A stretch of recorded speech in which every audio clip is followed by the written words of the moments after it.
Assalamualaikum warahmatullahi wabarakatuh. Perkenalkan, nama saya Fadila Dulandari dari kelas 4 TLM dengan NPM 062140352392.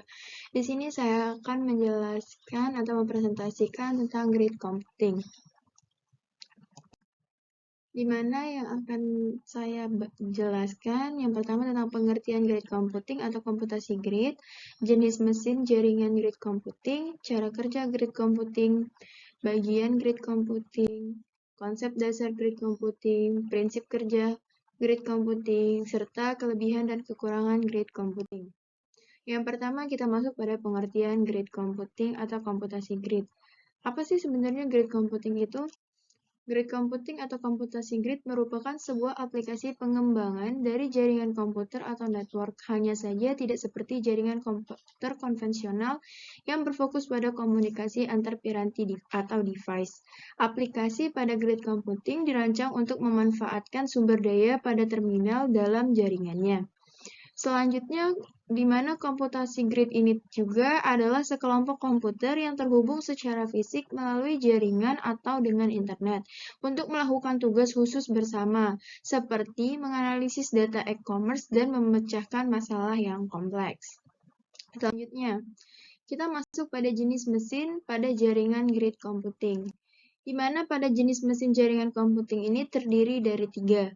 Yang pertama ada node atau server control, di mana node atau server control ini terdapat di sini yang berarti server atau sekelompok server yang mengelola seluruh jaringan dan memelihara catatan untuk sumber daya di kumpulan jaringan. Selanjutnya ada provider atau grid node, di mana ini provider sebagai komputer yang menyumbangkan sumber dayanya ke kumpulan sumber daya jaringan. Selanjutnya ada pengguna atau user, di mana seorang pengguna mengacu pada komputer yang menggunakan sumber daya di jaringan untuk menyelesaikan tugas. Selanjutnya kita masuk pada cara kerja grid computing. Cara kerja grid computing yang pertama yaitu sistem tersebut melakukan koordinasi terhadap sumber daya komputasi yang tidak berada di bawah suatu kendali terpusat. Seandainya sumber daya yang digunakan berada dalam satu cangkupan domain administratif, maka komputasi belum dapat dikatakan komputasi grid. Yang kedua, sistem tersebut menggunakan standar dan protokol bersifat terbuka, tidak terpaut pada suatu implementasi atau produk tertentu. Komputasi grid disusun dari kesepakatan terhadap masalah yang fundamental, dibutuhkan untuk mewujudkan komputasi bersama dalam skala besar. Kesepakatan dan standar yang dibutuhkan adalah bidang autentikasi, otorisasi, pencarian sumber daya terhadap sumber daya. Selanjutnya yang ketiga, sistem tersebut berusaha mencapai kualitas layanan yang canggih atau non-trivial quality of service yang jauh di atas kualitas layanan komponen komputasi grid tersebut. Selanjutnya kita masuk pada bagian grid computing, di mana bagian grid computing terdiri dari 2, yaitu data grid dan CPU scavening grids. Di mana data grid sendiri yaitu seperangkat data yang sudah diatur untuk didistribusikan sehingga menjadi sebuah media lingkungan virtual. Data tersebut akan mendukung manajemen data serta berbagai penggunaan yang terkontrol. Di mana data grid ini seperti data yang akan kita analisis dalam bentuk susunan seperti Excel, seperti itu yang akan kita analisis. Selanjutnya ada CPU scavening grids, yaitu sebuah sistem yang merupakan proyek di dalam suatu komputer dapat berpindah ke komputer yang lainnya sesuai dengan kebutuhannya. Selain itu, bagian ini juga mampu melakukan perpindahan penggunaan lebih mudah dalam mencapai tujuan yang diinginkan. Selanjutnya kita masuk pada konsep dasar grid computing, di mana konsep dasar grid computing ini terdiri dari 4. Yang pertama yaitu sumber daya dikelola dan dikendalikan secara lokal. Yang kedua, sifat alami dinamis, yang berarti sumber daya dan pengguna dapat sering berubah-ubah, berarti dia tidak tetap.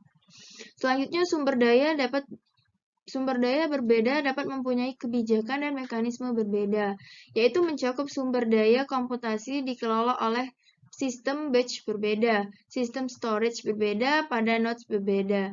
Kebijakan berbeda dipercayakan kepada user yang sama pada sumber daya berbeda pada grid. Yang terakhir yaitu lingkungan kolaboratif sebagai e-community atau komunitas elektronik di internet. Selanjutnya kita masuk pada prinsip kerja grid computing. Prinsip kerja grid computing ini sendiri terdiri dari dua macam. Yang pertama ada virtualisasi dan yang kedua ada provisioning. Di mana virtualisasi ini sendiri yaitu setiap sumber daya, misalnya komputer, disk, komponen aplikasi, dan sumber informasi dikumpulkan bersama-sama menurut jenisnya.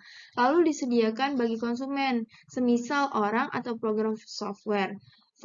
Virtualisasi ini sendiri berarti meniadakan koneksi secara fisik antara penyedia dan konsumen sumber daya, serta menyiapkan sumber daya untuk memenuhi kebutuhan tanpa konsumen mengetahui bagaimana permintaannya bisa terlayani.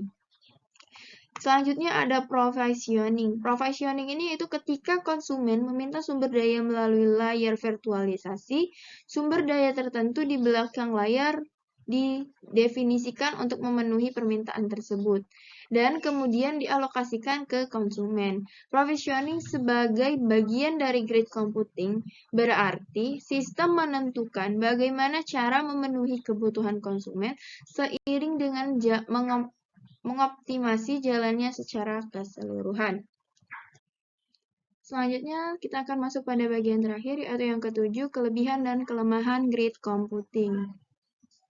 Pertama, kita masuk pada kelebihan grid computing, yaitu tidak berpusat pada satu lokasi. Dalam kata lain, tidak ada server yang diperlukan, kecuali node control yang hanya digunakan untuk mengontrol dan bukan untuk diproses. Yang kedua, beberapa mesin heterogen, yaitu mesin dengan OS yang berbeda, dapat menggunakan jaringan grid computing yang bersifat tunggal. Yang ketiga, komputasi dapat dilakukan secara paralel di berbagai lokasi dan pengguna tidak perlu membayarnya. Selanjutnya ada kekurangan. Kekurangan sendiri yaitu yang pertama software aplikasi grid masih dalam tahap perkembangan. Interkoneksi super cepat antara sumber daya komputer dan adalah kebutuhan jam. Yang ketiga yaitu lisensi di banyak server mungkin membuatnya menjadi penghalang untuk beberapa aplikasi. Dan yang terakhir banyak kelompok yang enggan berbagi sumber daya. Sekian presentasi dari saya. Saya mohon maaf dalam kekurangan penyampaian presentasi ini. Saya akhiri. Wassalamualaikum warahmatullahi wabarakatuh.